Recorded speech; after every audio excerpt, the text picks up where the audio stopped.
Saddam Hussein, 1937–2006. He gassed his own people, ordered mass executions, and led his country into catastrophic wars. Saddam Hussein ruled Iraq for over 2 decades with an iron grip, blending ruthless repression with grandiose ambitions. That brought devastation to millions. Born in 1937 in the village of Al-Auja near Tikrit, Saddam came from a poor and turbulent background. His father disappeared before his birth, and he was raised by his uncle, a man deeply influenced by Arab nationalism and anti-colonial sentiments. Saddam grew up in a period when Iraq was undergoing constant political upheaval. Monarchs were overthrown, military coups were common, and foreign influence, especially from Britain and the United States, loomed large. In this environment, he joined the revolutionary Ba'ath Party in his early teens, drawn to its ideology of Arab unity, socialism, and opposition to imperialism. A failed assassination attempt on then-leader Abdul Karim Qasim in 1959 forced Saddam into exile, where he received political and military training before returning to Iraq to help orchestrate the 1968 coup that brought the Ba'ath Party to power. Saddam quickly rose through the ranks, consolidating control over the party's internal security and intelligence apparatus. By 1979, he forced President Ahmed Hassan al-Bakr to resign and assumed the presidency himself, marking the beginning of one of the most repressive regimes in the Middle East. Almost immediately after taking power, he convened a televised Ba'ath party meeting where he accused several senior members of treason and had them executed, sending a clear message that dissent would not be tolerated. From then on, Iraq became a tightly controlled police state. Saddam maintained absolute authority through a vast network of informants, brutal secret police, and routine purges of perceived enemies. Political opponents were arrested, tortured, or killed, while loyalty was rewarded with wealth, power, and influence. His portraits filled the streets, and a cult of personality grew around his image as the father of the nation and protector of the Arab world. Culturally, Saddam presented himself as both a modernizer and a guardian of Arab identity. He launched ambitious infrastructure projects, improved literacy rates, and expanded health services, funded largely by Iraq's booming oil revenues. But these accomplishments masked the cruelty and control underlying his rule. Ethnic minorities, such as the Kurds and Shia Muslims, were treated with suspicion and often subjected to state violence. In 1980, Saddam launched a war against Iran, believing that the Iranian Revolution had weakened the country and presented a threat to his authority. What was meant to be a quick victory turned into an 8-year conflict, the Iran-Iraq War, that killed over 1 million people. Saddam's forces used chemical weapons, including mustard gas and nerve agents, not only on Iranian troops but also on Kurdish civilians in northern Iraq. The 1988 Halabja chemical attack, which killed up to 5,000 Kurds and injured thousands more, remains one of the most notorious war crimes of the 20th century. Survivor testimonies, collected by human rights groups and UN investigators, describe skies turning yellow, children suffocating, and entire families dying in minutes.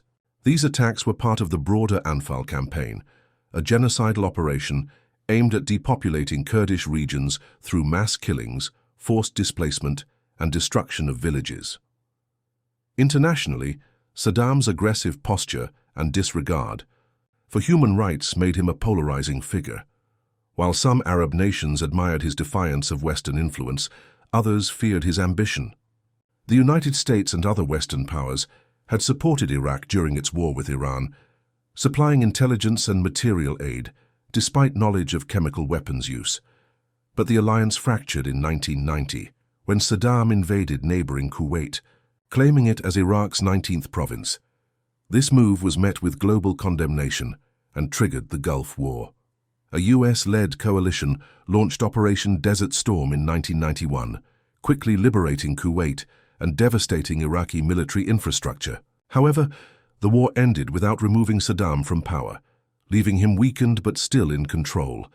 In the aftermath, uprisings broke out in both the Shia South and Kurdish North, but Saddam crushed them with brutal efficiency. Thousands were killed, and mass graves later uncovered revealed the scale of the repression. UN resolutions imposed severe economic sanctions on Iraq, intended to pressure Saddam into disarmament and cooperation with weapons inspectors. Throughout the 1990s, Iraq was gripped by economic collapse, widespread malnutrition, and deteriorating public services. Sanctions crippled the country's economy, but Saddam maintained his luxurious lifestyle and tight political control. The Oil for Food program, introduced by the UN to alleviate humanitarian suffering, was exploited by the regime, enriching elites while ordinary Iraqis suffered.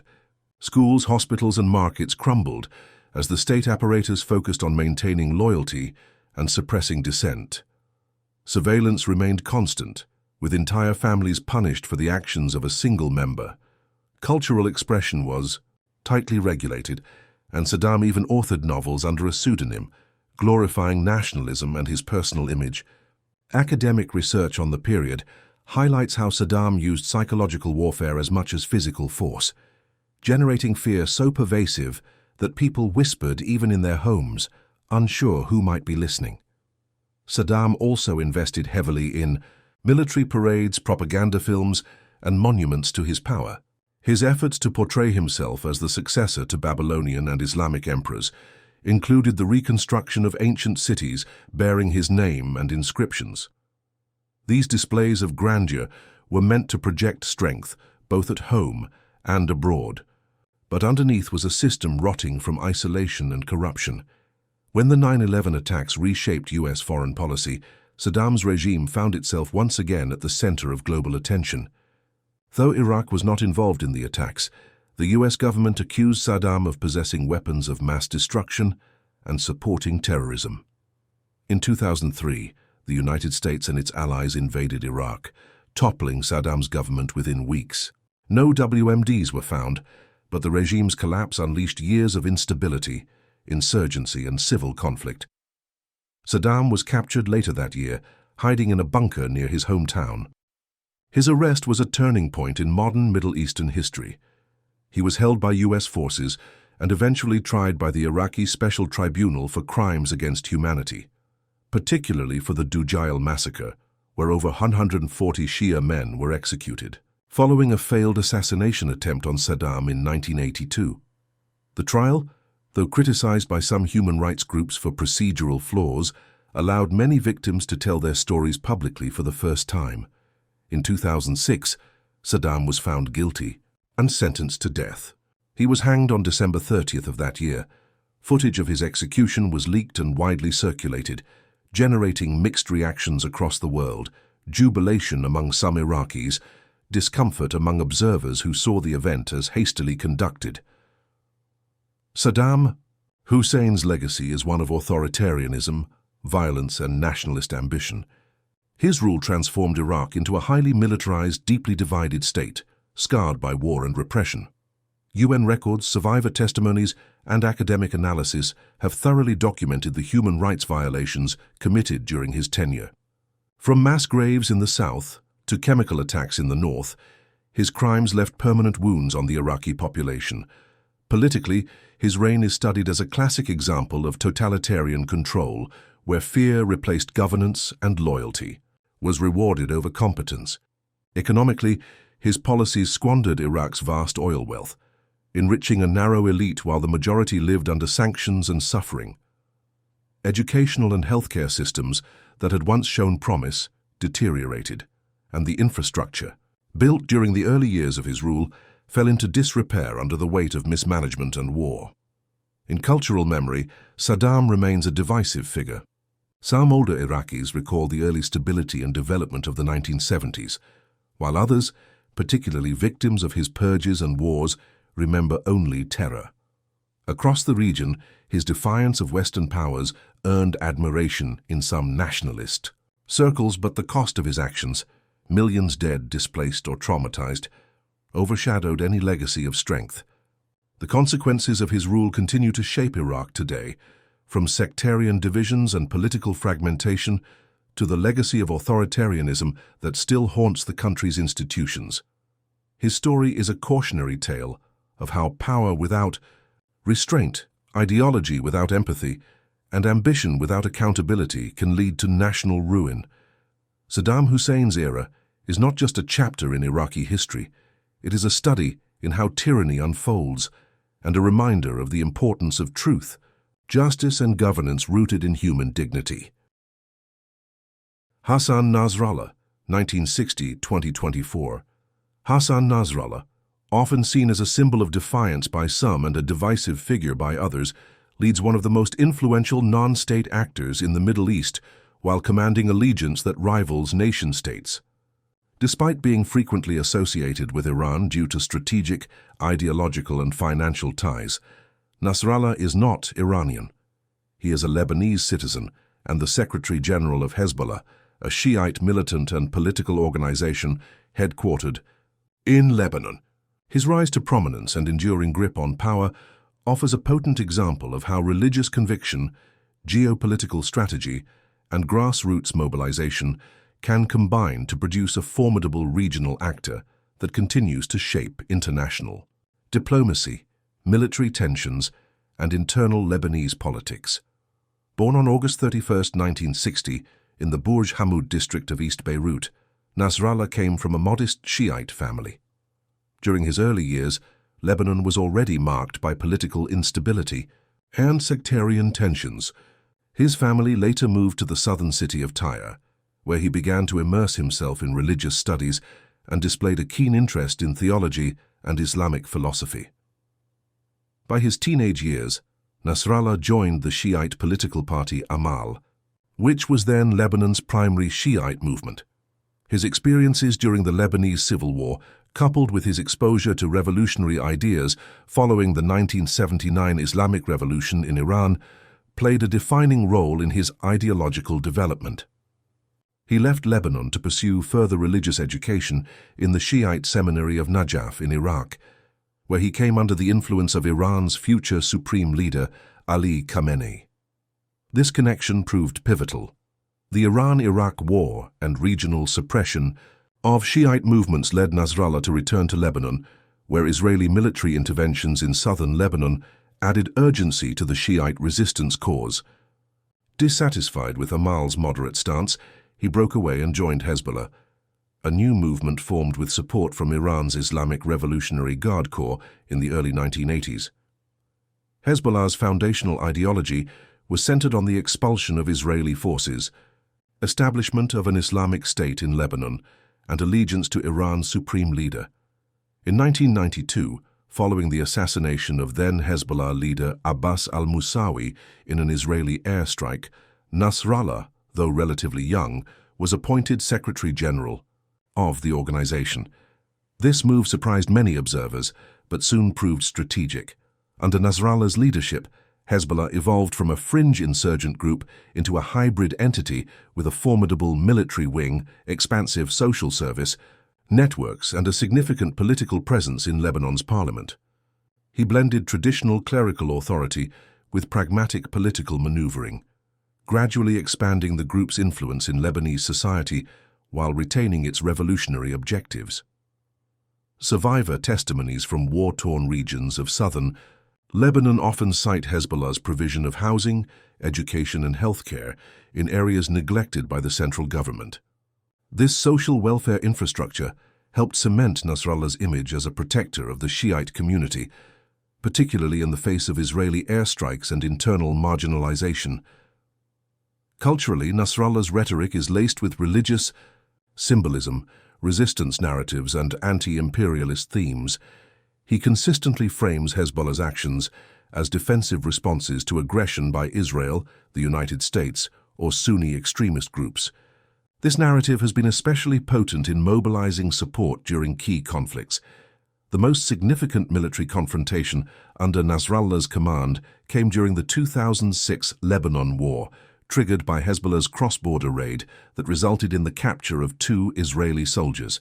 In the ensuing 34-day conflict, over 1,000 Lebanese civilians and more than 100 Israeli soldiers and civilians were killed. UN reports documented the extensive use of cluster munitions and indiscriminate shelling on both sides. While Israel succeeded in damaging Hezbollah's infrastructure, Nasrallah emerged with enhanced prestige for withstanding a vastly superior military force. His public speeches during and after the war were broadcast across the Arab world, portraying him as a leader who defied Zionist power and stood firm when others had compromised. Yet beneath the heroic veneer projected by Hezbollah's media apparatus lies a deeper geopolitical entanglement with Iran. Hezbollah receives significant financial and military support from Tehran, which views the group as a vital extension of its regional influence. Academic research and intelligence reports indicate that Iranian advisors play a central role in training Hezbollah fighters, supplying them with advanced weaponry, and coordinating joint operations in conflicts such as the Syrian civil war. Nasrallah himself has acknowledged this relationship, emphasizing Hezbollah's ideological and strategic alignment with Iran's supreme leader rather than the Lebanese state. This allegiance has drawn criticism from many Lebanese factions who accuse Hezbollah of undermining national sovereignty and dragging Lebanon into foreign conflicts. These accusations intensified during Hezbollah's intervention in Syria, where the group fought alongside Bashar al-Assad's forces against both ISIS and moderate rebel groups. Involvement in the Syrian war cost Hezbollah thousands of fighters and damaged its reputation among some Arab communities, but Nasrallah defended the decision as necessary to prevent the rise of Sunni extremism and protect Shiite holy sites. Survivor accounts from Aleppo, Homs, and Damascus describe the presence of Hezbollah fighters during major sieges, often working in coordination with Syrian and Iranian forces. Human rights organizations and UN investigators have documented incidents of civilian targeting, forced displacement, and sectarian violence in areas where Hezbollah operated. These actions have raised concerns about Hezbollah's transformation from a resistance group into a regional proxy militia involved in complex sectarian and political struggles. Domestically, Nasrallah continues to play a central role in Lebanese politics, although the country faces severe economic, political, and social crises. He maintains high visibility through televised speeches that address regional developments, internal criticisms, and ideological doctrine. His oratory style, calm, methodical, and deeply religious, adds to his mystique. Yet Lebanon's financial collapse, political paralysis, and widespread corruption have led to public frustration across all sectarian lines, including Hezbollah's traditional base. Massive protests in 2019 reflected growing anger toward the entire political class, including Nasrallah's faction. While Hezbollah's political wing has tried to distance itself from the failures of the state, many Lebanese see the group's armed status and external loyalties as incompatible with democratic governance and national recovery. Hassan Nasrallah's legacy is deeply contested. To supporters, he is a symbol of resistance who restored dignity to a marginalized community and defended Lebanon's sovereignty. To critics, he is the leader of a parallel state that undermines national unity, promotes foreign agendas, and fuels regional instability. Internationally, Hezbollah is designated a terrorist organization by the United States, Israel, the Gulf Cooperation Council, and several European countries. The group is accused of orchestrating bombings, assassinations, and espionage across continents. Survivor testimonies from the 1994 Amir bombing in Buenos Aires, the 2012 Burgas bus bombing in Bulgaria, and other incidents have linked Hezbollah operatives to global networks of violence. UN sanctions and investigative efforts have tried to isolate and disrupt these activities, but with limited success due to Hezbollah's deeply embedded social and political structures. From a governance and financial strategy perspective, Nasrallah has overseen the development of one of the world's most complex hybrid organizations. Hezbollah combines militant operations, political negotiation, welfare provision, media control, and clandestine financial networks into a coherent system. Academic research into Hezbollah's economic model reveals how the group leverages formal and informal economies, diaspora donations, state subsidies, and criminal enterprises to maintain funding. Sanctions have targeted affiliated businesses, money laundering operations, and front companies in multiple countries. Yet the organization continues to adapt and diversify. making it one of the most resilient and difficult to dismantle actors in the region. In conclusion, Hassan Nasrallah's leadership of Hezbollah represents a unique convergence of religious ideology, military resistance, political strategy, and foreign allegiance. His rise from a clerical student in southern Lebanon to a regional power broker underscores the impact of ideological clarity, grassroots legitimacy, and strategic alliances. The consequences of his decisions, however, are felt far beyond Lebanon's borders, in the ruins of Aleppo, in the trauma of war survivors, and in the ongoing search for peace in a region marked by fragmentation and mistrust. Through decades of speeches, battles, and alliances, Nasrallah has become not just a figurehead, but a symbol of the complex interplay between local identity and global power in the modern Middle East. Joseph Stalin, 1878–1953.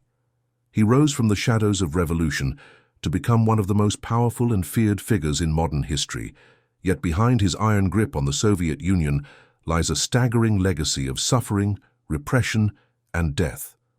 Joseph Stalin, born Iosef Vissarionovich Jugashvili in Gori, Georgia in 1878, would go on to lead a regime responsible for an estimated 20 to 30 million deaths through forced labor camps, political purges, engineered famines, and mass executions. These figures, while contested in exact detail, are backed by Soviet archives, United Nations documentation, and the painstaking research of scholars who have sifted through decades of testimony and data. Stalin's early life was shaped by hardship and control. His father, a violent cobbler, abandoned the family, and young Joseph was raised in poverty by a devoutly religious mother who hoped he would become a priest. Sent to a seminary in Tiflis, he initially conformed to the discipline, but soon became enthralled by radical politics, particularly Marxism. Expelled before graduation, he immersed himself in revolutionary circles, adopting the alias Stalin, meaning man of steel, as he carried out robberies and organized strikes on behalf of the Bolshevik movement. As the Russian Empire teetered on collapse, Stalin maneuvered through the party ranks. Unlike the charismatic Leon Trotsky, Stalin worked behind the scenes, serving in logistical and bureaucratic roles, gaining control of key party appointments. After the 1917 Bolshevik Revolution, led by Vladimir Lenin, Stalin became Commissar of Nationalities and later General Secretary of the Communist Party. The position, seemingly administrative, allowed him to build an extensive network of loyalists, quietly consolidating power while others underestimated his political cunning. When Lenin died in 1924, a power struggle ensued. Despite Lenin's own warnings, against Stalin's ruthlessness, Stalin outmaneuvered Trotsky and other rivals through propaganda, manipulation, and internal purges.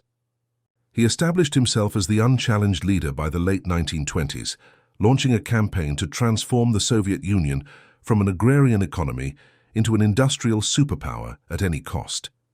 Stalin's policies reshaped every aspect of Soviet life. His first five-year plan, introduced in 1928, pushed for rapid industrialization through massive state investment in heavy industries like steel and coal.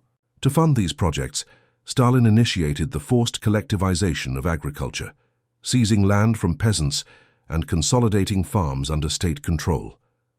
Resistance was met with brutal suppression, and millions were labeled kulaks, wealthy peasants, and executed or deported. The most catastrophic result of this campaign was the Holodomor, a man-made famine that struck Ukraine between 1932 and 1933. Grain requisition quotas were enforced even as millions starved.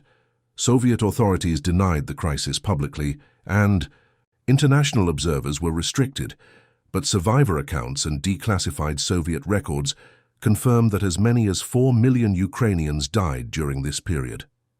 Testimonies collected decades later by human rights commissions reveal scenes of utter despair: children begging in the streets, families eating grass and bark, entire villages perishing in silence. Meanwhile, Stalin's terror apparatus grew more sophisticated. The secret police, known as the NKVD, expanded their reach under Stalin's direction, creating a climate of fear that penetrated all levels of society. From 1936 to 1938, the Great Purge reached its peak, targeting perceived enemies within the Communist Party, the military, academia, and the intelligentsia. People were arrested in the middle of the night, forced to confess to fabricated charges, under torture, and executed or sent to labor camps.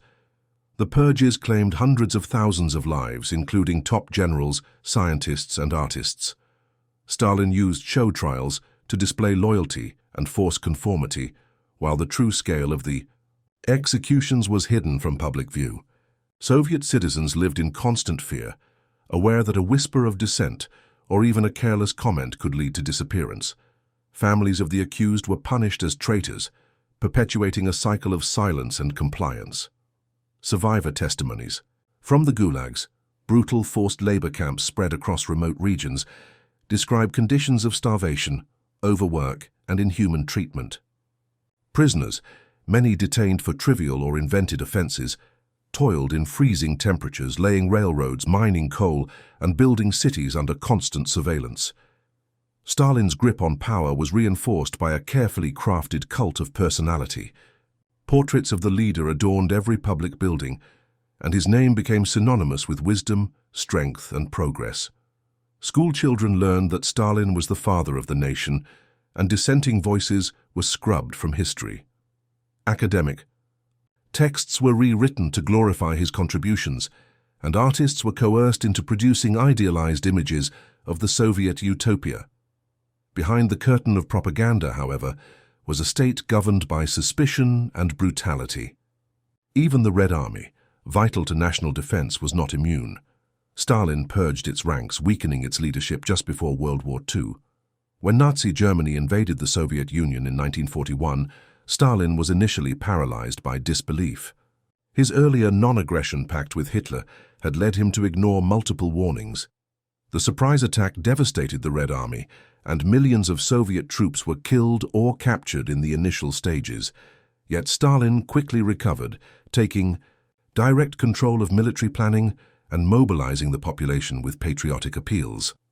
The war, known in Russia as the Great Patriotic War, transformed Stalin into a national hero, albeit through ruthless means. He reinstated religious institutions to boost morale and issued harsh orders against retreat, including executions for deserters. Victory came at an enormous cost. Over 20 million Soviet citizens died, cities were flattened, and entire regions were scorched. Yet Stalin emerged with enhanced prestige, hailed as the savior of Europe. At the Yalta and Potsdam conferences, he sat beside Allied leaders as an equal, carving up the post-war world and laying the foundations of the Cold War. Stalin's post-war rule saw continued oppression. Eastern Europe fell under Soviet domination, with puppet regimes installed and dissent crushed. Domestically, paranoia intensified. The so-called Doctors' Plot in 1952 accused Jewish physicians of plotting to assassinate Soviet leaders, sparking a wave of anti-Semitic purges and public hysteria. Academic freedom was strangled, cultural expression was stifled, and innovation was stymied by fear of deviation from party lines. Surveillance intensified, and the gulags remained filled with prisoners sentenced for ideological offenses, many of whom would die before ever seeing release. Stalin's death on March 5, 1953, brought an end to a 3-decade reign that had reshaped the Soviet Union through blood and steel. His passing was met with public grief, as years of indoctrination had taught millions to equate his survival with national stability. Yet behind the state funeral and somber tributes, party officials moved quickly to dismantle his most repressive policies. In 1956, his successor Nikita Khrushchev famously denounced Stalin's crimes in a secret speech to the Communist Party, initiating a period of de-Stalinization. Soviet citizens began to speak more openly, and previously silenced survivors shared their harrowing stories, helping researchers compile detailed accounts of the purges and famines. Today, the full impact of Stalin's rule is still debated. While some point to the industrial growth and victory in World War II as achievements, the human cost remains impossible to justify. Scholars continue to uncover burial sites, examine declassified files, and record survivor narratives that reveal a regime fueled by paranoia, cruelty, and an unrelenting drive for control. Cultural historians trace the trauma left behind in literature, film, and generational memory. Economists analyze the inefficiencies and distortions caused by state planning under duress. Politically, Stalin's reign demonstrated how centralized power without accountability can lead to catastrophic outcomes. The Soviet experiment, born out of a dream for workers' liberation, became a machine of oppression, leaving deep scars across Russia and its neighbors. Stalin's legacy serves as a solemn warning, a reminder that when ambition turns to tyranny and fear replaces freedom, a nation can lose not only its soul, but generations of its people. In a world where governance and economics remain intertwined, the example of Stalin illustrates the dangers of policy divorced from humanity and the enduring importance of ethical leadership in the shaping of a nation's destiny. Augusto Pinochet, 1915-2006.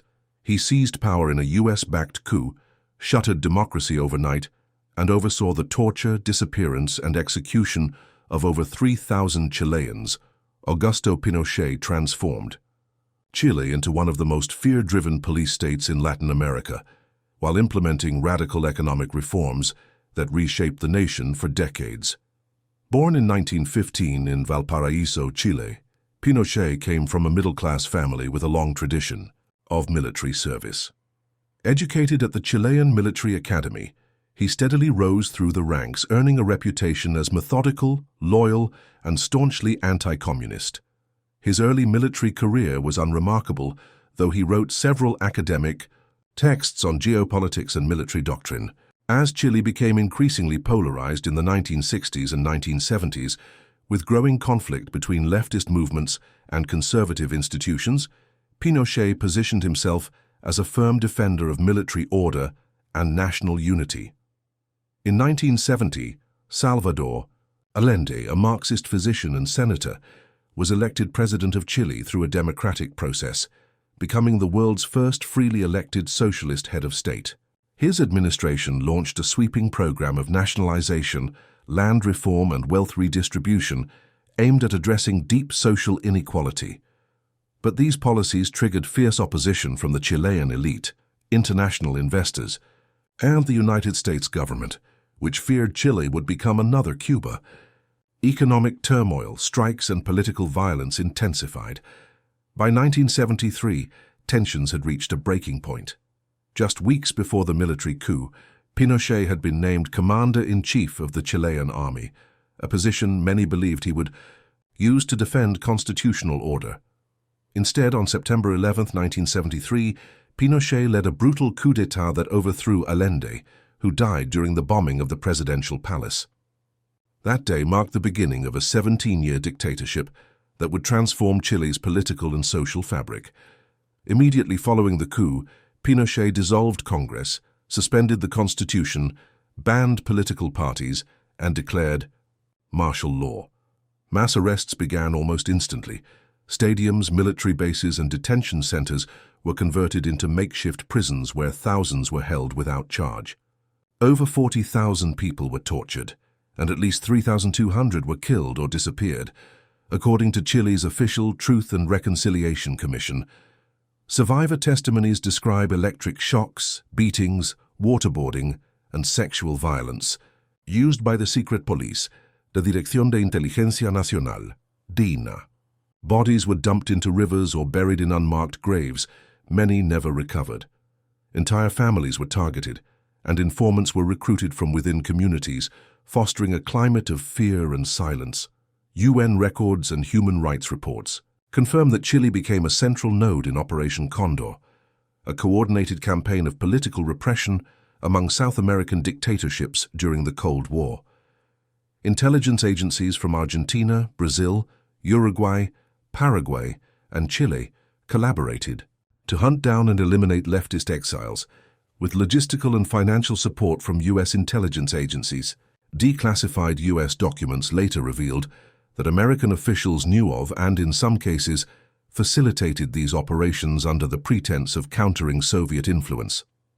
Pinochet presented his regime as a necessary defense against communist subversion, portraying dissidents as enemies of the state rather than citizens with rights. State media propagated this narrative, while censorship was imposed on books, films, and newspapers. Libraries were purged, unions dismantled, and universities placed under military oversight. While the regime repressed political opposition with force, it also implemented radical economic reforms that earned it both praise and condemnation. Pinochet invited a group of Chilean economists, trained at the University of Chicago under Milton Friedman and known as the Chicago Boys, to redesign the country's economy. They introduced a neoliberal model characterized by deregulation, privatization, and reduced public spending. State-owned companies were sold off, labor protections were dismantled, and social services were drastically cut. Inflation, which had soared under Allende, was brought under control, and foreign investment increased. However, these gains came with soaring unemployment, deep inequality, and social dislocation. Entire industries collapsed, wages stagnated, and poverty rose, especially among the working class and rural poor. Academic research and economic studies have debated the long-term effects of these reforms, with some praising their macroeconomic discipline and others criticizing their social cost. Culturally, the regime suppressed dissent and promoted a conservative vision of Chilean identity. Religion, family, and patriotism were emphasized, while artistic and intellectual freedom was curtailed. Musicians, poets, and filmmakers fled into exile or were silenced at home. The memory of Victor Jara, a beloved folk singer tortured and executed shortly after the coup, became a symbol of the cultural destruction inflicted by Pinochet's rule. Entire generations grew up under surveillance, where expression of alternative political thought could lead to arrest or worse. Schools taught nationalist curricula, and textbooks were rewritten to align with regime ideology. Public spaces were adorned with military symbolism, and Pinochet's image loomed large as the self-appointed guardian of order. Despite widespread repression, Pinochet retained significant support among business leaders, segments of the middle class, and military institutions. His anti-communist stance aligned with Cold War geopolitics, allowing him to maintain international relationships despite ongoing human rights violations. In 1980, a new constitution was passed through a controlled plebiscite, institutionalizing military oversight of civilian government and granting Pinochet extended power. The same document set the stage for a national referendum in 1988, where Chileans would vote on whether he should remain president for another term. To the surprise of many, the No campaign won, despite government attempts at manipulation. Under growing international pressure and mounting domestic unrest, Pinochet agreed to step down following democratic elections in 1990, though he remained commander-in-chief of the army and later became a senator for life. Pinochet's departure from power did not bring immediate justice.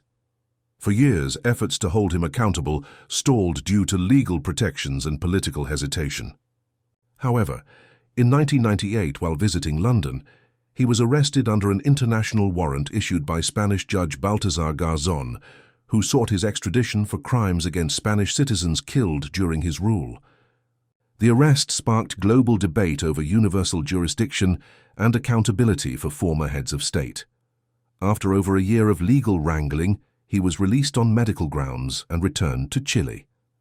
Domestic legal proceedings followed, and by the early 2000s, Chilean courts had stripped him of immunity.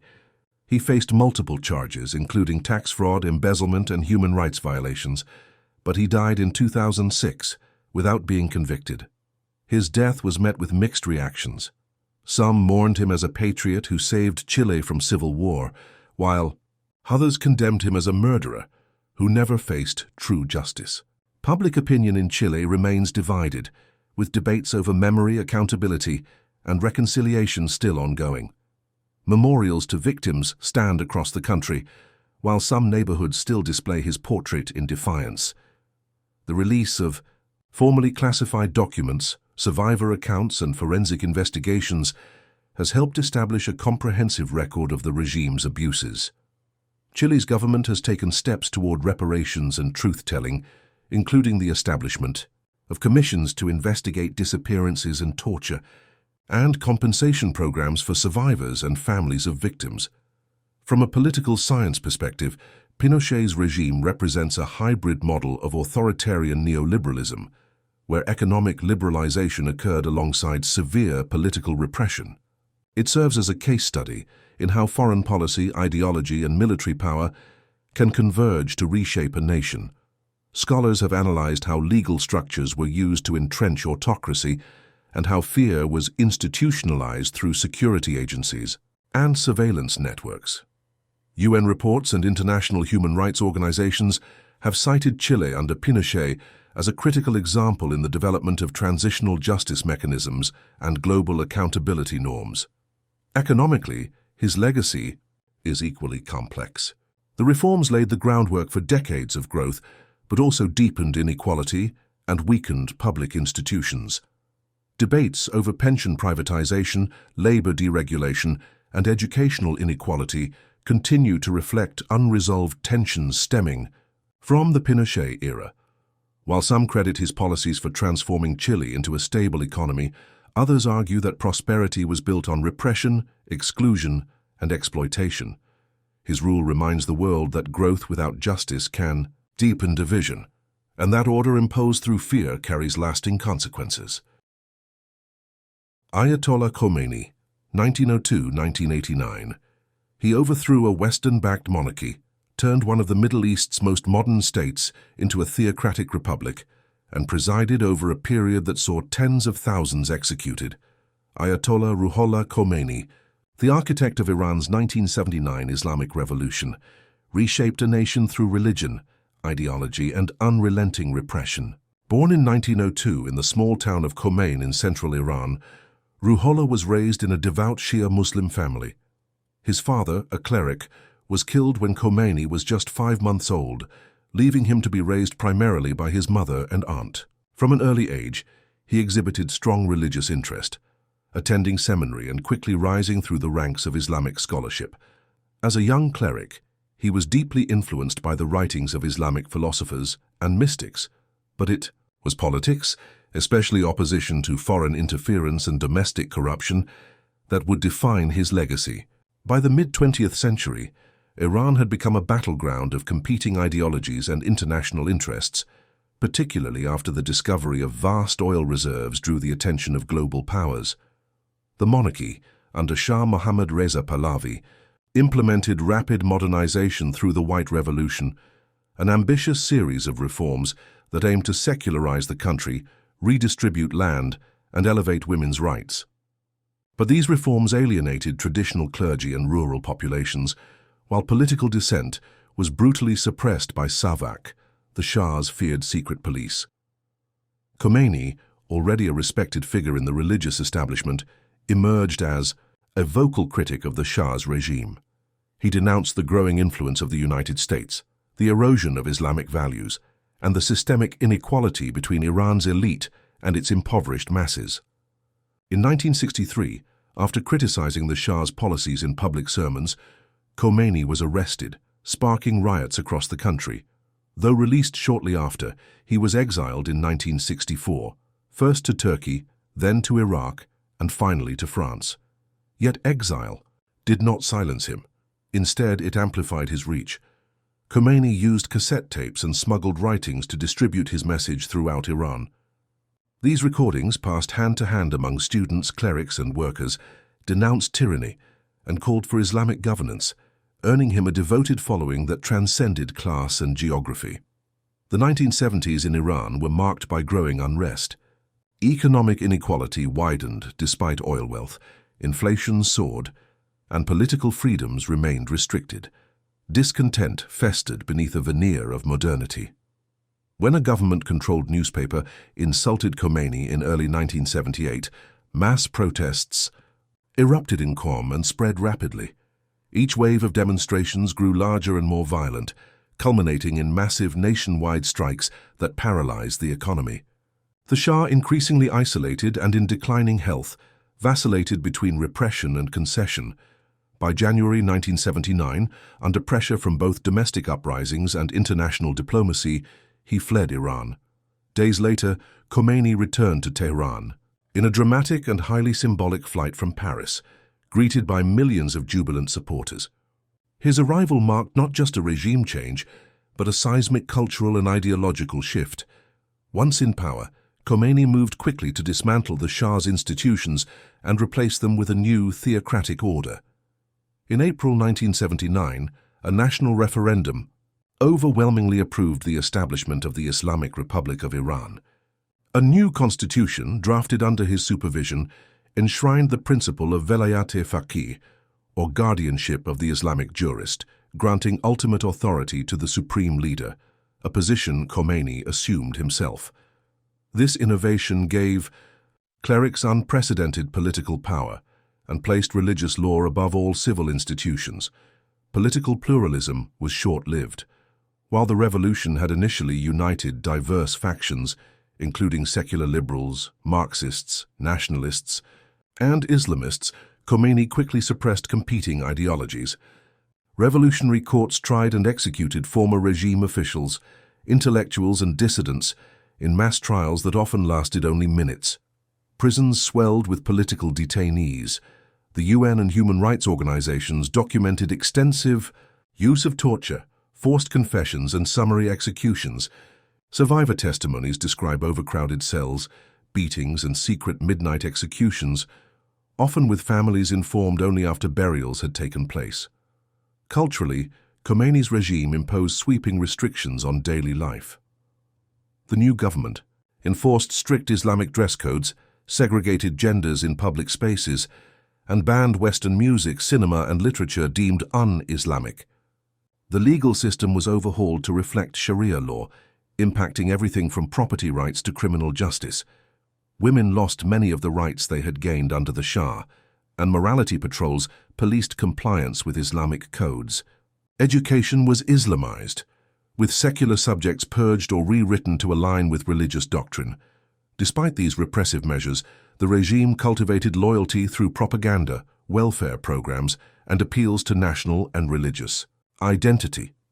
In 1980, Iraq's dictator Saddam Hussein launched a surprise invasion of Iran, hoping to capitalize on the revolution's chaos and seize disputed territory. Khomeini called for total resistance, turning the conflict into a sacred war. The Iran-Iraq War, one of the longest and deadliest of the 20th century, lasted 8 years and claimed an estimated 1 million lives. Khomeini refused repeated offers of ceasefire, insisting on complete victory. Young boys were sent to the front lines as volunteers, often untrained and ill-equipped, believing martyrdom would earn them a place in paradise. UN investigations and international journalists reported mass casualties, use of human wave tactics, and even chemical weapons by Iraq. Within Iran, the war was used to justify continued repression, delay democratic reforms, and silence critics under the guise of national security.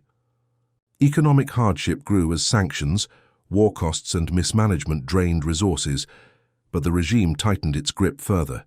By the mid-1980s, internal opposition to the government began to re-emerge, especially among leftists and former revolutionaries.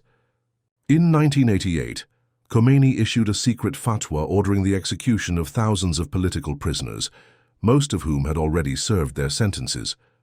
According to UN records and leaked memos, these prisoners were retried by special commissions and given a choice: renounce their beliefs or face death. Most refused. Over the course of a few months, as many as 4,000 to 5,000 prisoners were secretly hanged and buried in unmarked graves. Families were not informed, and the government denied the killings for years.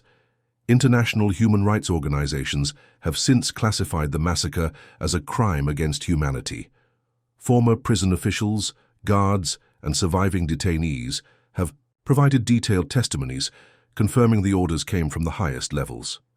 Despite his authoritarian rule, Khomeini maintained widespread support among segments of the Iranian population who viewed him as a symbol of resistance against foreign domination. His image was carefully cultivated: a modest cleric who shunned luxury, spoke in moral absolutes, and lived simply. His writings, including Islamic Government, outlined a vision of society rooted in faith, justice, and anti-imperialism. This appeal resonated across the Muslim world, inspiring Islamist movements from Lebanon to Nigeria. However, Critics argue that Khomeini's legacy lies in the institutions of control he built: military intelligence networks, ideological education, state media monopolies, and religious courts that have endured long after his death. These structures continue to restrict freedom of expression, gender equality, and political plurality in Iran. Khomeini died in 1989 after a long illness. His funeral drew millions of mourners and was marked by scenes of mass grief and chaos. Before his death, he appointed Ali Khamenei as his successor, ensuring the continuity of clerical rule. Today, Khomeini's face still adorns public buildings, currency, and school textbooks.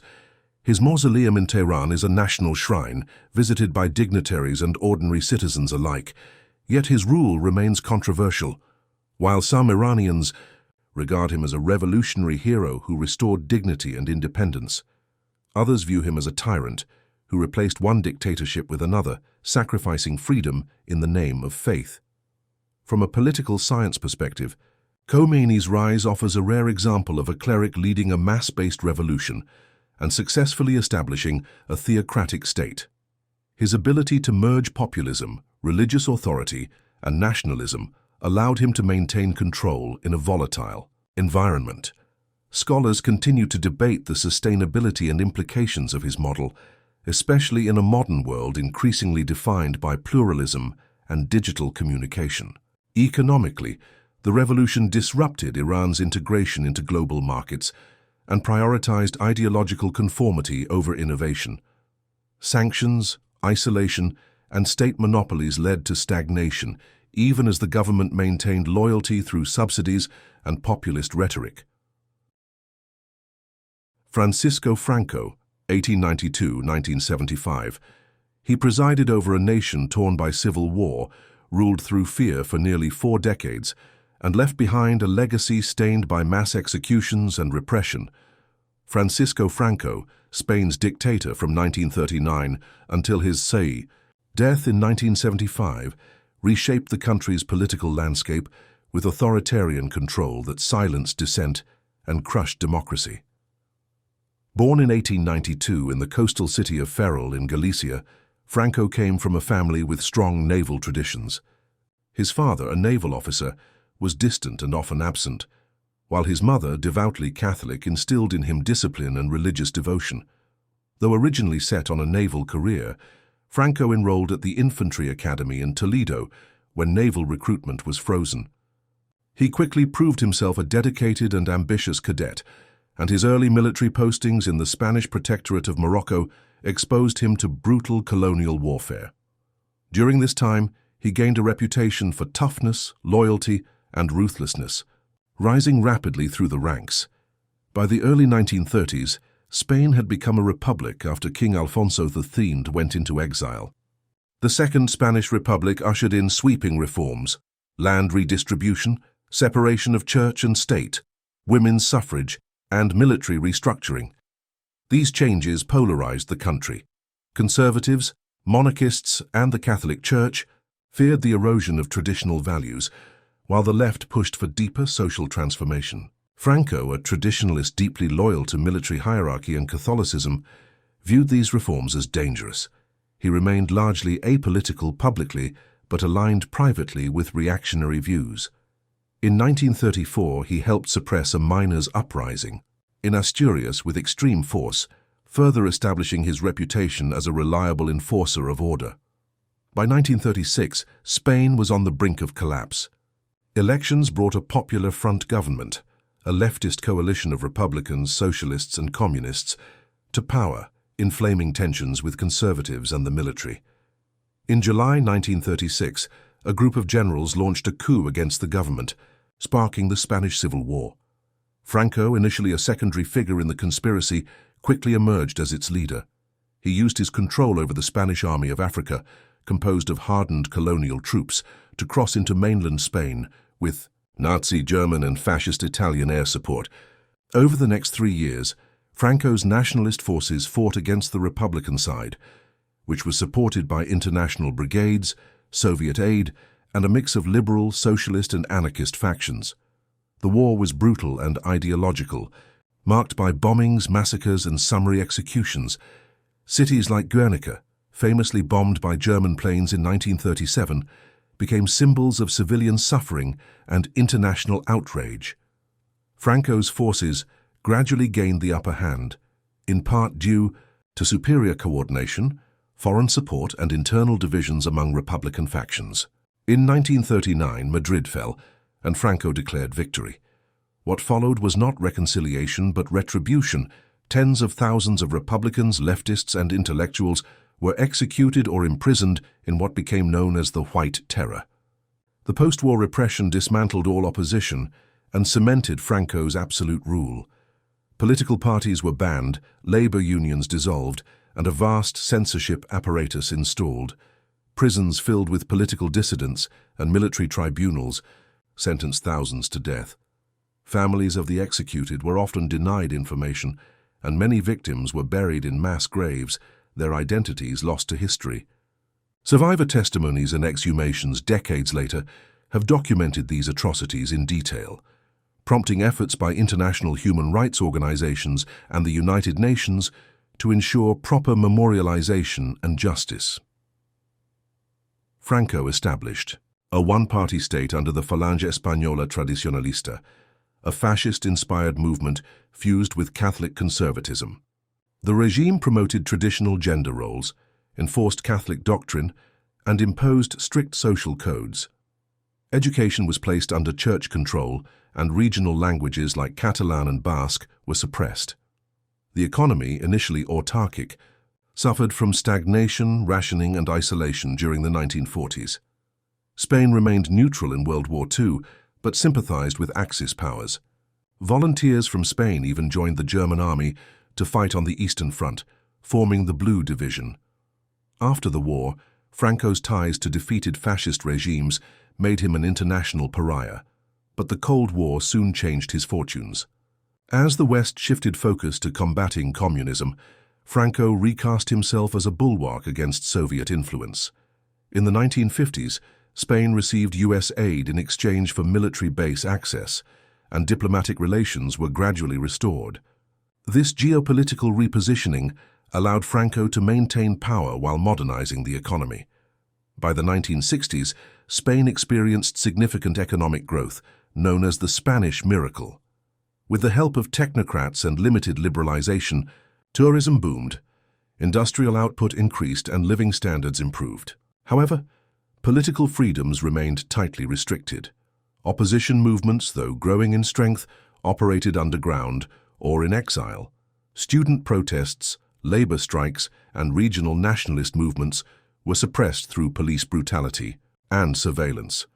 The regime's internal security apparatus, including the feared Guardia Civil and secret police, monitored and harassed dissenters continuously. Censorship extended to literature, press, theater, and film, all of which required prior government approval. Cultural figures like Federico Garcia Lorca, whose execution during the Civil War symbolized the regime's repression of intellectuals, became martyrs for future generations. Franco remained in power by cultivating a personality cult, presenting himself as the guardian of Spain's unity, Catholicism, and order. His image was omnipresent in public buildings, schools, and churches. The regime used slogans such as "Spain, one, great and free" to promote a narrative of national unity and moral clarity. State propaganda reinforced the idea that Franco had saved Spain from chaos, atheism, and foreign ideologies. In reality, the regime suppressed diversity, fostered fear, and relied on a carefully managed illusion of stability. Franco's refusal to allow meaningful political evolution postponed Spain's democratization by decades. As he aged, Franco planned for the continuity of his vision by designating Prince Juan Carlos, grandson of the deposed King Alfonso XIII, as his successor. Many assumed Juan Carlos would continue the dictatorship. However, after Franco's death in 1975, the new king initiated a peaceful transition to democracy. Within a few years, Spain legalized political parties, held democratic elections, and adopted a new constitution. While Franco's political system crumbled, his legacy remained a deeply divisive topic. Supporters credited him with bringing order and economic growth, while critics emphasized the repression, censorship, and brutality that underpinned his rule. The process of reckoning with Franco's past proved difficult. His body was interred in the Valley of the Fallen, a monumental complex built by political prisoners, which became a site of controversy. Decades later, calls to exhume and relocate his remains culminated in a government decision to remove him from the site in 2019, sparking national debate about memory, justice, and reconciliation. UN human rights experts have consistently called on Spain to do more to investigate the crimes committed during Franco's regime. Academic research, survivor accounts, and newly declassified documents have helped build a clearer picture of the scale of repression. More than 100,000 people are believed to have been forcibly disappeared during and after the Civil War, making Spain the country with the second highest number of unresolved disappearances in Europe after Bosnia. Families continue to search for their relatives, while courts and historians battle over access to archives and accountability. Truth commissions, memorial laws, and civic initiatives have made progress, but the legacy of Francoism still casts a shadow over Spanish politics.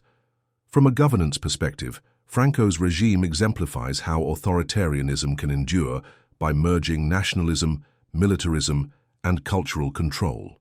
His rule shows how fear, censorship, and strategic alliances can sustain a dictatorship even as international norms evolve. Economically, his late embrace of liberalization improved GDP, but left behind vast inequality and a brittle social structure. Culturally, decades of suppression created a generational silence that took years to break. Franco's story is a stark reminder that stability without freedom is fragile, and that the cost of silence is often borne by those whose voices were erased. Francisco Franco's dictatorship reshaped modern Spain, leaving behind a divided legacy of forced unity and controlled progress. His rule brought infrastructure, but it also brought mass graves. His government promised national salvation, yet delivered institutionalized violence. Through survivor testimonies, UN documentation, and decades of scholarship, the truth of his regime has come into focus.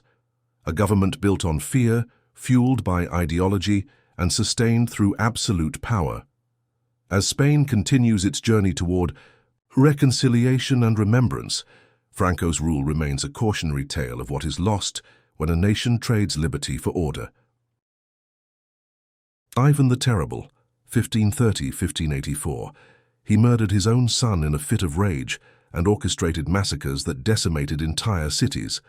Ivan IV Vasilievich, known to history as Ivan the Terrible, was Russia's first Tsar, a man whose reign fused visionary state-building with unprecedented brutality, laying the foundation for a centralized empire through bloodshed and fear.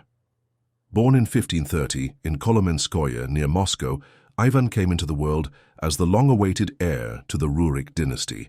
His father, Grand Prince Vasily III, died when Ivan was just 3 years old, leaving the infant under the nominal regency of his mother, Elena Glinskaya.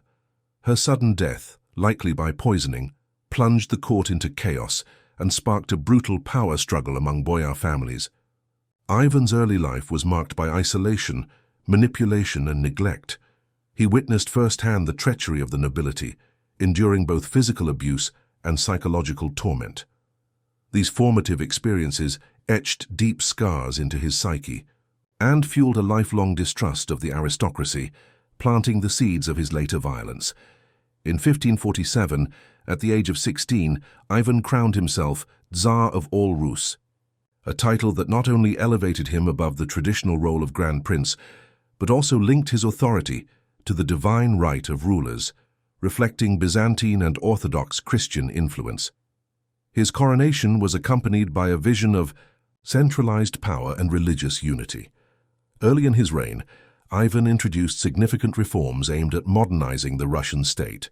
He established a standing army, known as the Streltsy, overhauled tax systems, created a council of nobles, and supported the printing of the first Russian books. These initiatives, supported by capable advisors like the monk Sylvester and statesman Alexei Adashev, marked what historians refer to as his good period. During this time, Ivan married Anastasia Romanovna, a noblewoman from a respected family who reportedly had a calming influence on him. Together, they ushered in a brief era of stability and progress.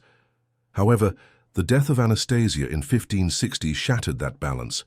Ivan believed she had been poisoned by the boyars, and this event triggered a drastic transformation in his demeanor and policies. Consumed by paranoia, grief, and a desire for vengeance, Ivan launched a campaign of repression that would define his legacy. In 1565, he introduced the oprichnina, a policy that divided the Russian state into two parts, one ruled by traditional institutions and the other under Ivan's direct control. The latter was enforced by the oprichniki, his personal militia dressed in black, who were given sweeping powers to confiscate land, suppress dissent, and eliminate perceived enemies. The oprichnina became synonymous with terror. Towns and cities accused of disloyalty were devastated. Property was seized, families destroyed, and thousands executed without trial. One of the most infamous examples of Ivan's cruelty occurred in the city of Novgorod in 1570. Believing the city was conspiring with foreign powers, Ivan ordered a mass purge. For 5 weeks, his forces tortured, looted, and murdered citizens, throwing their bodies into the frozen Volkhov River. Estimates vary, but historians suggest that tens of thousands perished in this single act of state violence. Survivor testimonies, later chronicled by monks and foreign witnesses, speak of children being burned alive, women assaulted, and entire monasteries razed. These events, corroborated by archaeological studies and diplomatic correspondence, showcase the scope and scale of Ivan's terror.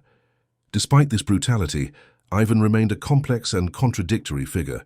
He was deeply religious, commissioning the construction of St. Basil's Cathedral to commemorate his victory over the Kazan Khanate in 1552. He corresponded with foreign monarchs, explored alliances with European powers, and even entertained the idea of marrying Queen Elizabeth I of England. Yet his volatility undermined diplomacy. He exiled and executed loyal advisors, creating a revolving door of administrators afraid to speak candidly. His erratic behavior extended to personal affairs.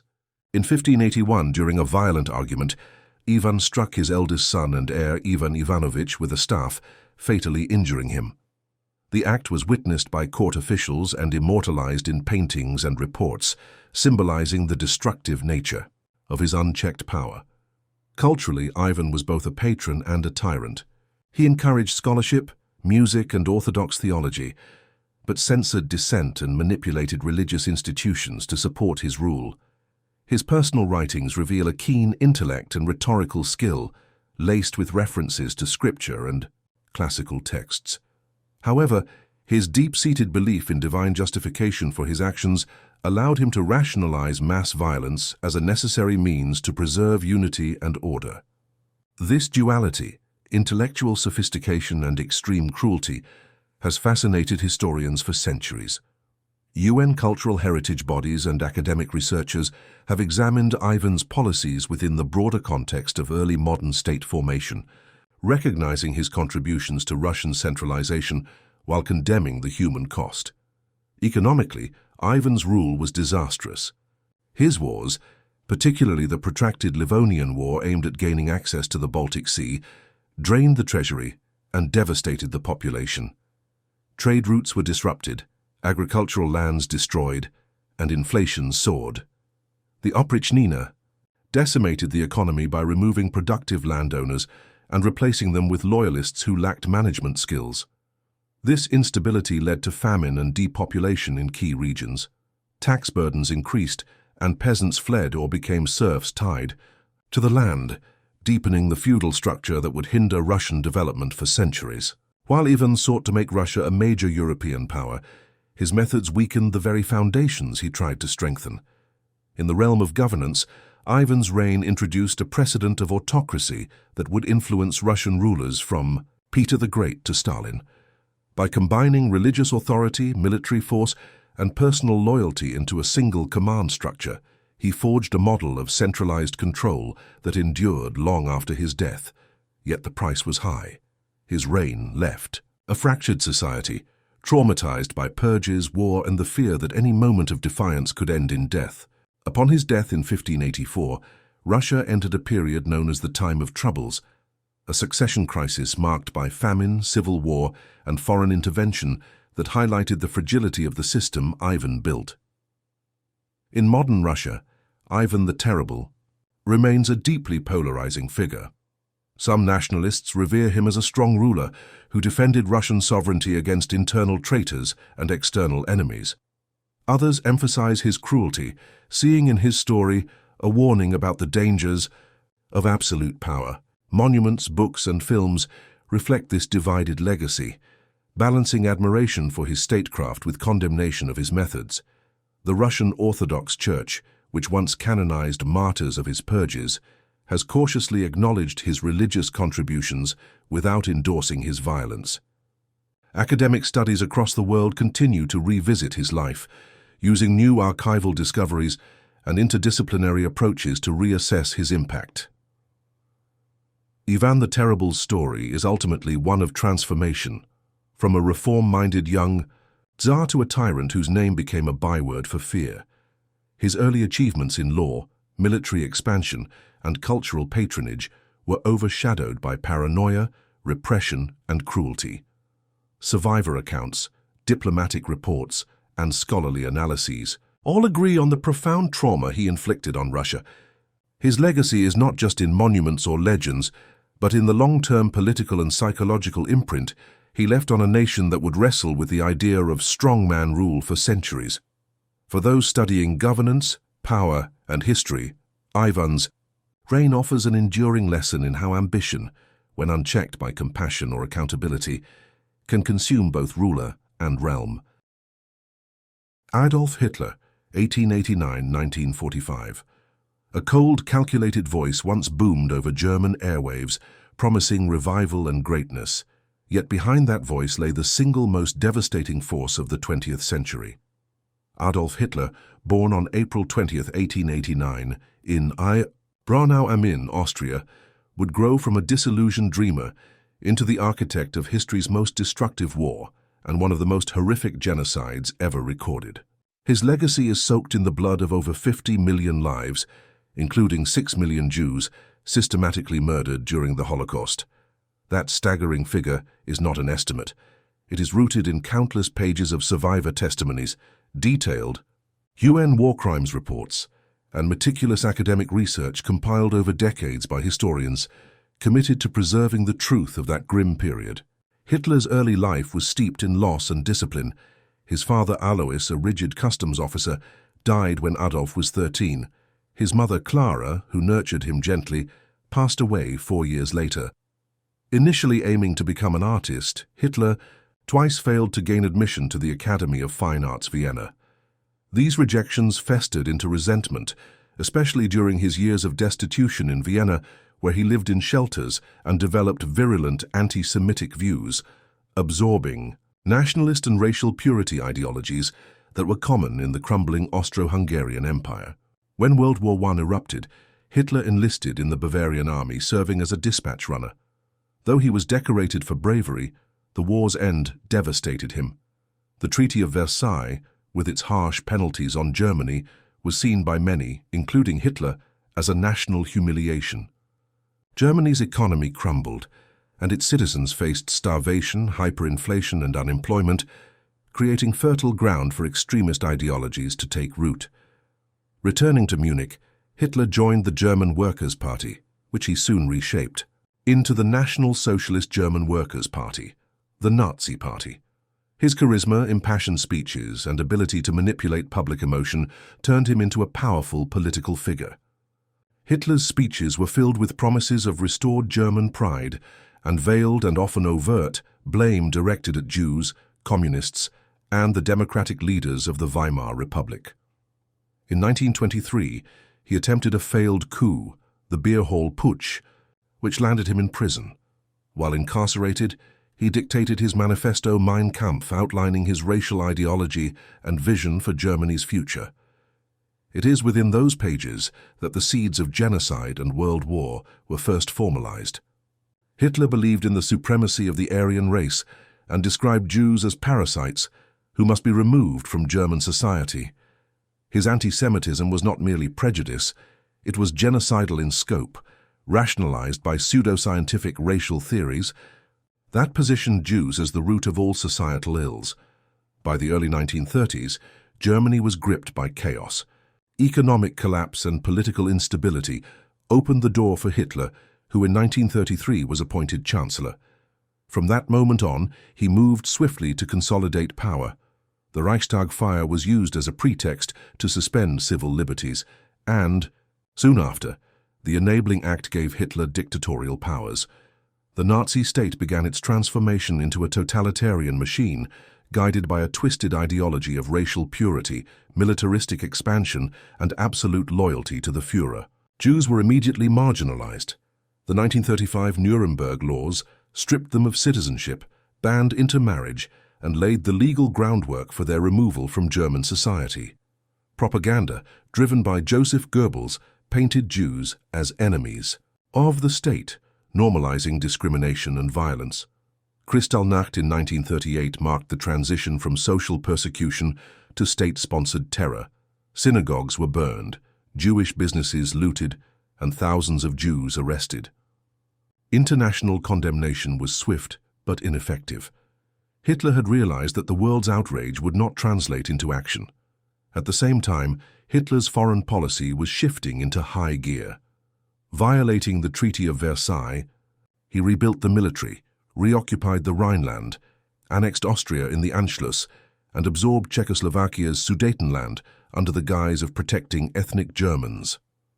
The world watched, hesitated, and appeased, giving Hitler the confidence to take one step further. On September 1, 1939, German troops invaded Poland.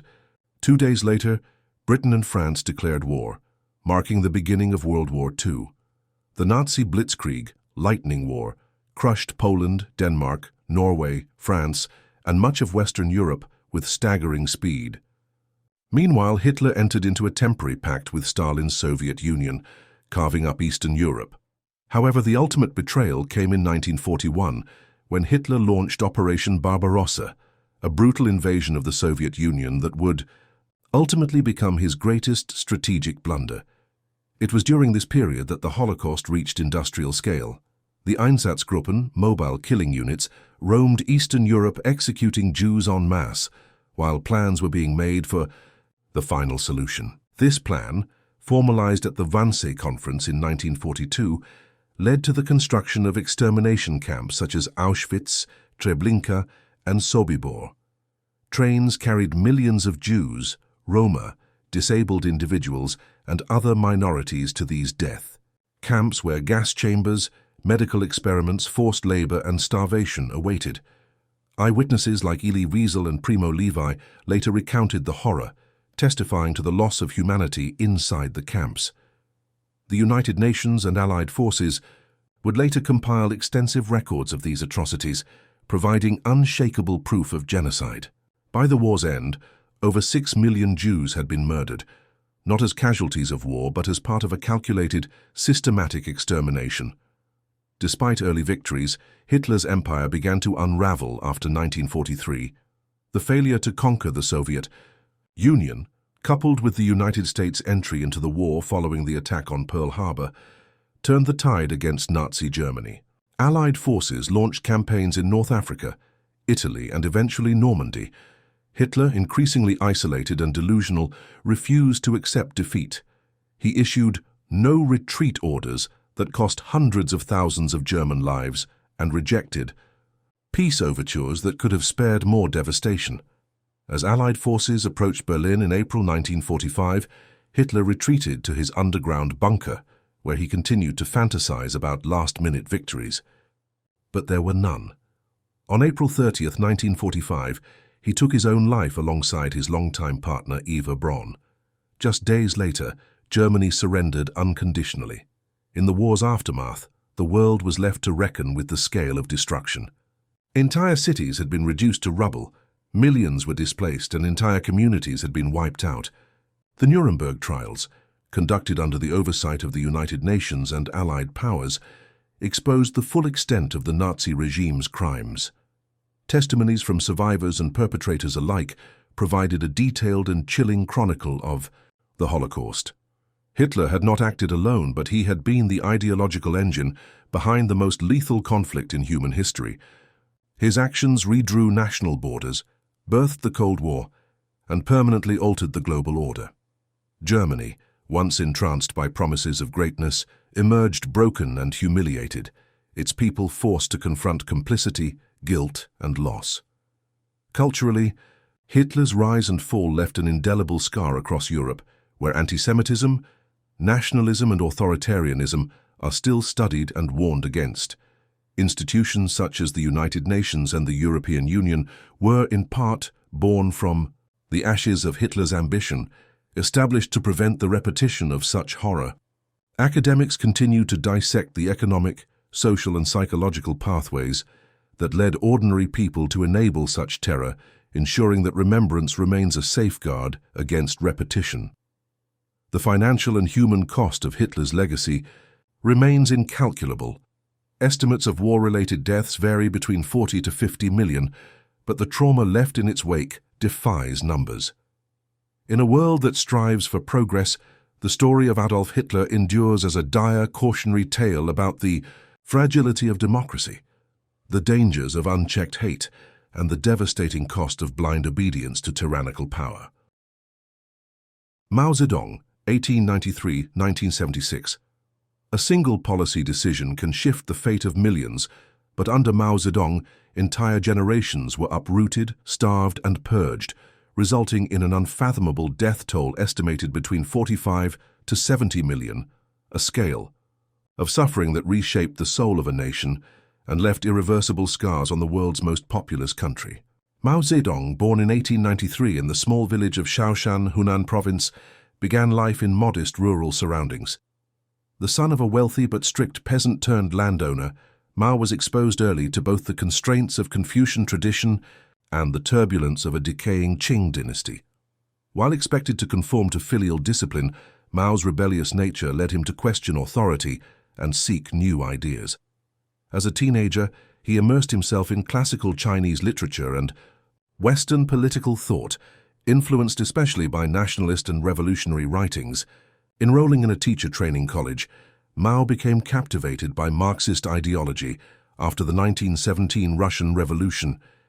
His political convictions were shaped further by China's humiliating treatment in the Treaty of Versailles and the May 4th movement, a wave of student-led protests advocating reform, anti-imperialism, and modernization. These formative experiences hardened Mao's belief that only radical transformation could liberate China from centuries of feudal oppression and foreign domination. In the early 1920s, Mao joined the fledgling Chinese Communist Party, CCP, and quickly distinguished himself as an organizer, propagandist, and theorist. Unlike many urban intellectual communists, Mao focused on mobilizing the peasantry, arguing they were the true revolutionary force in a nation where industrial workers were sparse. His views clashed with mainstream Marxist orthodoxy, but gained traction as internal strife plagued the ruling Kuomintang, KMT. A tenuous alliance between the CCP and KMT disintegrated in 1927 when KMT leader Chiang Kai-shek launched a violent purge against communists. Forced into hiding, Mao and his followers retreated to the countryside, laying the foundation for a protracted guerrilla war.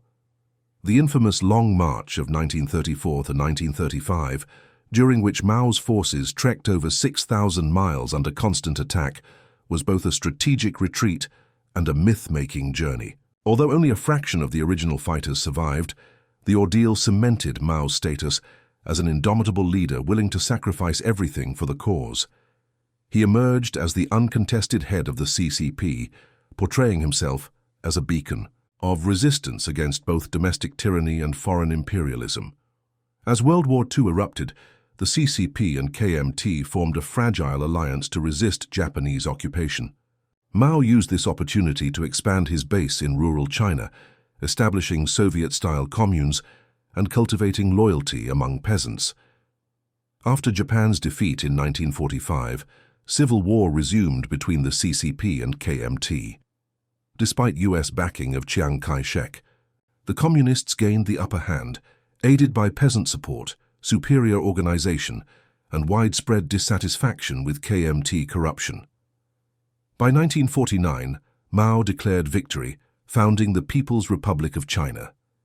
The event marked the end of centuries of imperial rule and the start of a bold social experiment that would unleash both transformation and tragedy. Once in power, Mao set out to remake Chinese society through sweeping reforms.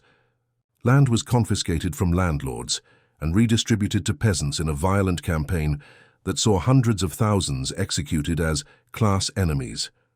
Industries were nationalized, and private property was abolished in favor of collectivist ideals. These changes were initially hailed as revolutionary progress, but beneath the surface, coercion and fear prevailed.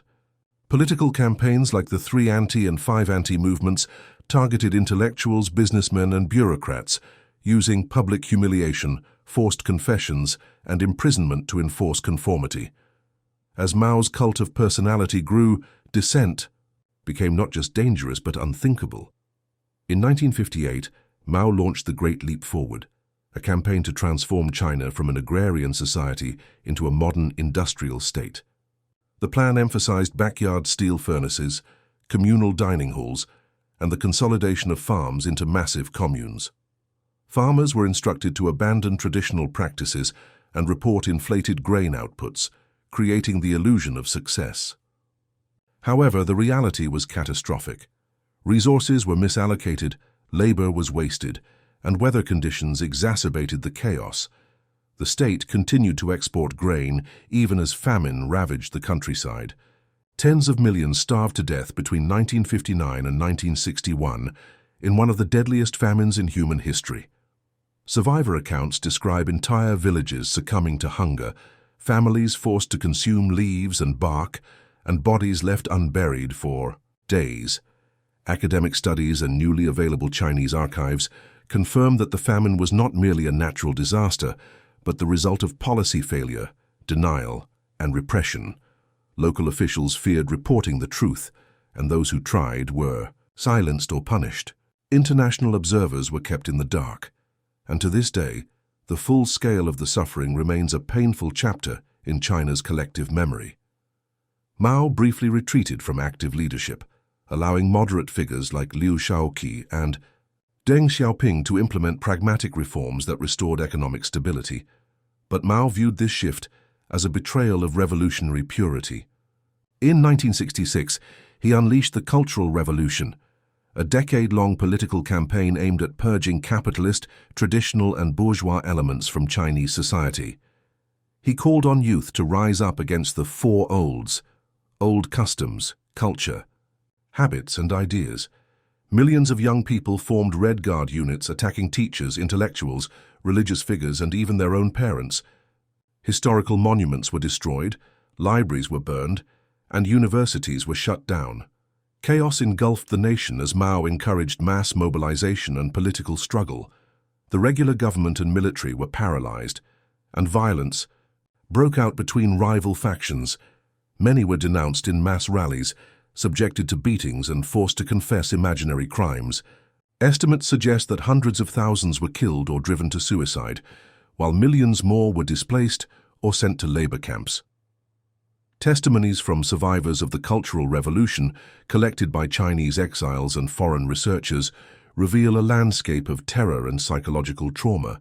Children were encouraged to inform on adults, friendships were shattered by political suspicion, and decades of educational progress were undone. Families were torn apart, careers were destroyed, and artistic expression was reduced to ideological propaganda. In remote provinces, entire communities were uprooted, and the economy stagnated under the weight of political chaos. Even top leaders were not spared. Liu Shaoqi, once Mao's designated successor, died in prison after being tortured and denied medical treatment. The army under Lin Biao initially supported Mao's campaign, but later turned against it. Lin's mysterious death in a plane crash while allegedly fleeing a failed coup attempt deepened the atmosphere of paranoia. By the early 1970s, China was exhausted.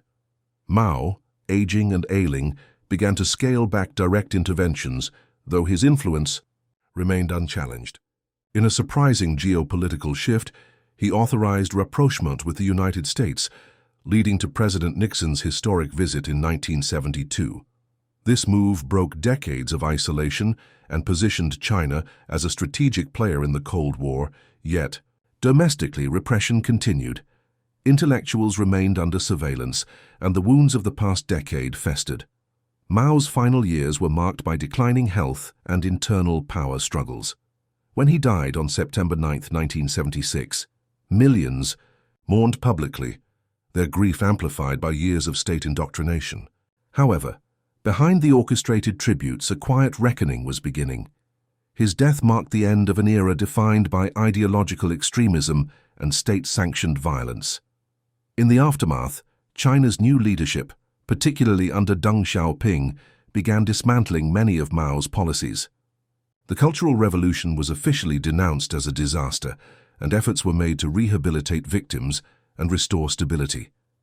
Economic reforms shifted the nation toward market principles, paving the way for the unprecedented growth that would follow.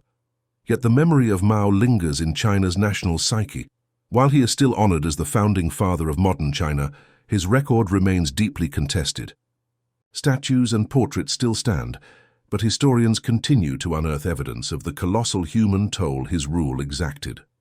Survivor stories, preserved in oral history projects and academic research, serve as living testimony to a time when ideology overshadowed humanity. Vlad the Impaler, 1431 to 1476. He left behind forests of corpses, entire fields lined with impaled bodies, as warnings to friend and foe alike. Vlad the Impaler, or Vlad III of Wallachia, was not only a ruthless ruler, but also the chilling inspiration behind the legend of Dracula, remembered for his brutal tactics in a region tormented by war, betrayal, and power struggles. Born in 1431 in the Transylvanian town of Sighișoara, Vlad was the second son of Vlad II Dracul, a member of the noble house of Draculești and an inducted member of the Order of the Dragon, a chivalric order founded to defend Christianity in Eastern Europe against the rising threat of the Ottoman Empire. The name Dracul, meaning dragon in medieval Latin, would later transform into Dracula, signifying son of the dragon. The young prince's formative years were marked by political turbulence, shifting alliances, and early exposure to violence. In a move typical of medieval realpolitik, Vlad and his brother Radu were taken hostage by the Ottoman Empire in 1442 as a means of securing their father's loyalty. During his captivity, Vlad was educated in language, science, and warfare, but also likely exposed to Ottoman discipline and punishment, which would influence his later methods of rule. Upon release, he returned to a Wallachia that had descended into chaos. His father had been assassinated, and his older brother buried alive by rival boyars.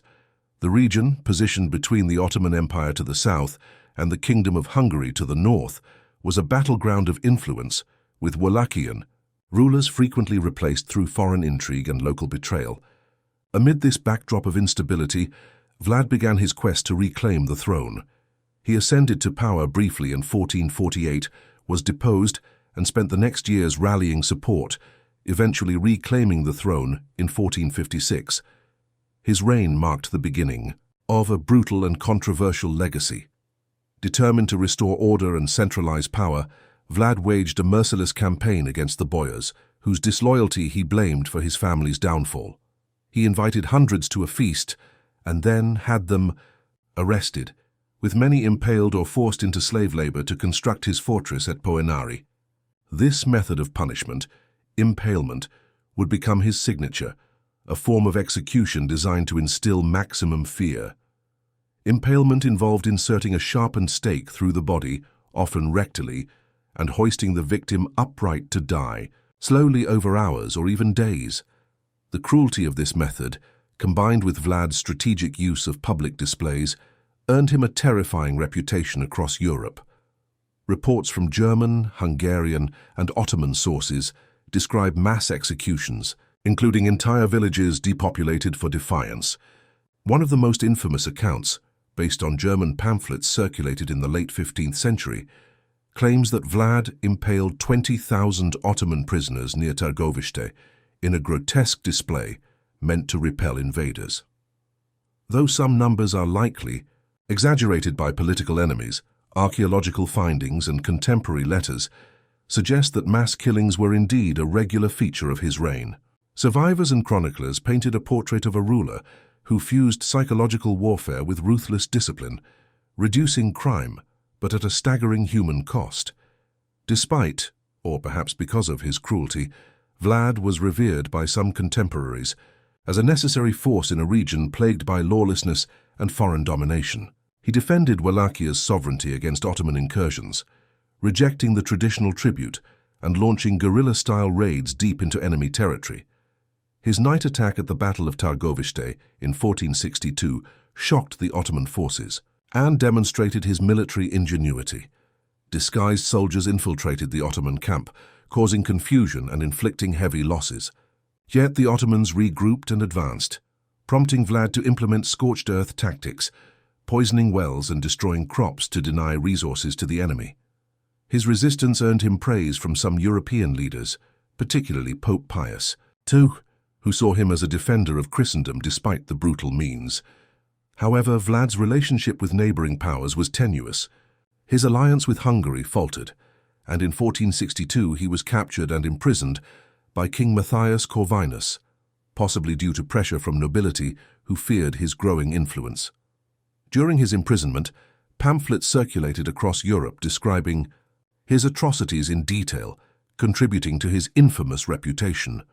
Some historians believe these tales were amplified by political opponents, yet the consistent themes across various sources point to a ruler who governed through calculated terror.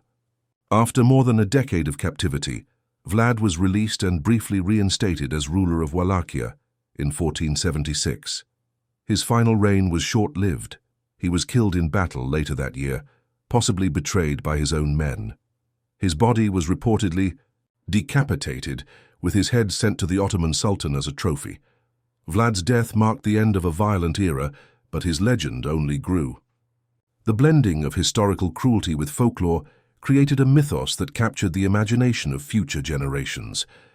Bram Stoker, drawing on tales of Vlad's bloodthirstiness and the Gothic atmosphere of Transylvania, immortalized him in the 1897 novel Dracula, transforming the historical warlord into a supernatural villain.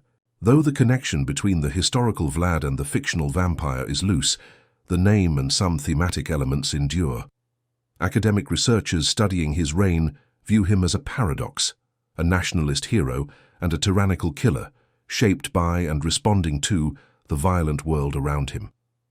Cultural historians note how his story reflects broader struggles in Eastern Europe during the Middle Ages, where survival often required ruthless tactics and shifting alliances.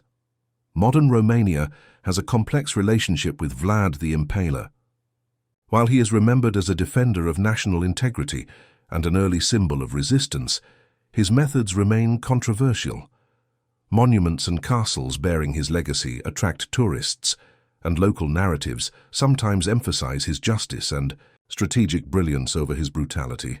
UNESCO and academic bodies have investigated his reign through archaeological studies and comparative research, revealing layers of governance, warfare, and cultural dynamics unique to the Balkans in the 15th century.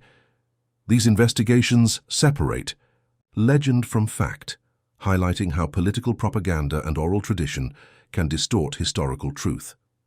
From a governance standpoint, Vlad's reign illustrates the perils and appeal of authoritarian rule in times of instability. His ability to enforce order and repel foreign invasions came at the cost of civil liberties, mass suffering, and institutional fear. His policies were driven by a need for control in a fragmented state, yet they failed to establish lasting stability. After his death, Wallachia returned to the pattern of weak rulers and foreign influence that had plagued it for generations. Economic activity slowed under the weight of terror, and the region's development lagged behind more stable European states. The story of Vlad the Impaler serves as both a historical case study and a cultural symbol. He remains a figure who evokes both pride and horror, a man whose real-life actions surpassed fiction in their extremity. Survivor testimonies, when available, are often second-hand accounts preserved in chronicles or passed through generations. These narratives, along with court records and diplomatic correspondence, offer insight into how power was wielded, resisted, and remembered in a world where political survival often required ruthless decisiveness. Vlad's life continues to be studied across disciplines, from military strategy and medieval governance to literature and collective memory. His enduring presence in global consciousness reflects the human fascination with power, cruelty, and the thin line between protector and predator. In financial and administrative terms, his reign offers insights into how fear can be used as both a deterrent and a destabilizer. By eliminating the boyars who traditionally balanced royal power, Vlad centralized authority but also weakened institutional resilience. His heavy-handed methods suppressed short-term rebellion but stifled long-term innovation and growth. Trade routes suffered, and the rural population endured unsustainable demands. These outcomes, though overshadowed by the spectacle of impalement, are crucial to understanding the full impact of his rule. Vlad the Impaler's legacy, therefore, is not only etched in blood and myth, but also in the political and economic trajectory of a region that has long grappled with the ghosts of its past.